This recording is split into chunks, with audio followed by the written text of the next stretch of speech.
Sunday, we talked about we started off with Proverbs 23:7, where we said, what you think is what you are. Okay. So, and how we looked at that was, we looked at David and Saul, and we compared them. And the comparison between the two was, so right after David killed Goliath, they came back, and everybody was singing, David kills his 10,000, Saul kills his thousands. And that bothered Saul big time. Got jealous. I got super jealous. And he even said, how dare they sing this? And it says he got jealous. So what happened with Saul then was Saul never dealt with that jealousy, and it consumed him. And as we know, he tried to kill David in his presence when he was was playing his harp, and then he just chased him all over the place. So we saw in two cases, Saul was delivered into David's hands, and one time he went into a cave to go to the bathroom, and David snuck up and got part of his robe. But what was interesting is that David's conscience bothered him, and so in both instances, and one time he snuck into the camp and took his spear. That was the second time. Yeah. But both times David came back and said, Saul, I won't kill you. I won't be the person to kill you.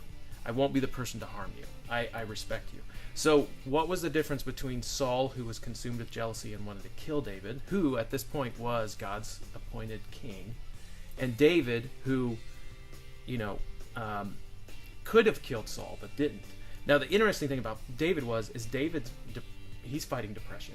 Yep. He's fighting, and you just read the first 70 chapters of Psalm. I'm sure a lot of discouragement. Yep, he's discouraged, he's depressed. He starts out some Psalms saying, God, where are you? Why aren't you listening to me?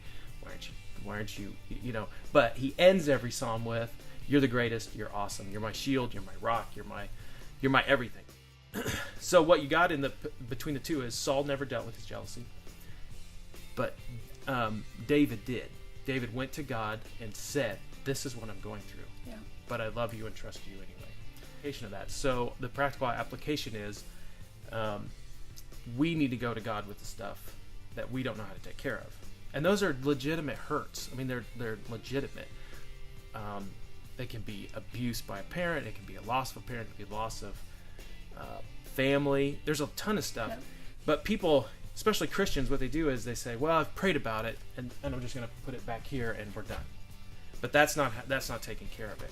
Taking care of it is going to God with it and saying, here it is. And I don't know what to do with it. And I think you can see with David through the Psalms, he actually surrendered that. And that's the difference between telling God about it and then taking the next step and surrendering those thoughts. Well, David was humble. Yep. And you can see when David, with Bathsheba, he threw himself on the ground when he sinned. And he begged that the Holy Spirit wouldn't be taken from him. He danced before the Lord in his, he stripped himself undignified down. He was very undignified, in which his wife Michael didn't like that very well. Yep. She was very upset. But you could see he was just so humble before God. David was a man after God's own heart. Yep. So what was it about that? Well, David was just open. Yep. And I've even had people come to me in the last few weeks. A lot of people come to me and say, I don't want to do this. I don't even want to tell God. I'm not going to tell you, but I don't even want to tell God. And it's tough. Yep. It's not scary. Easy. It's very scary. I've done it. There's a lot of emotions you go through, but it has to be done. And if you don't do it, Romans chapter 7 and 8 says you'll go down a path of destruction, and you'll just slowly destroy your life. And that's exactly what happened to Saul. Because if you think about, look how his leadership ended versus how David's ended. Right. And that's the difference. And as we said in Deuteronomy, God says, choose. You have life and you have death. Yep. Please choose life. He's telling us we have the choice, and that's what we're going to get into more as we go along. Next Sunday, and especially on Wednesdays, we'll definitely do more practical of how to. Because Wednesday night is, a lot of people who are just very hungry and they're very open and very honest, and just, how do we do this? Sundays, we can't really get into that as much, but on Wednesdays, we're going to have some practicals. This is how you do it. This is what you should do. Those types of things. It looks like. Yep.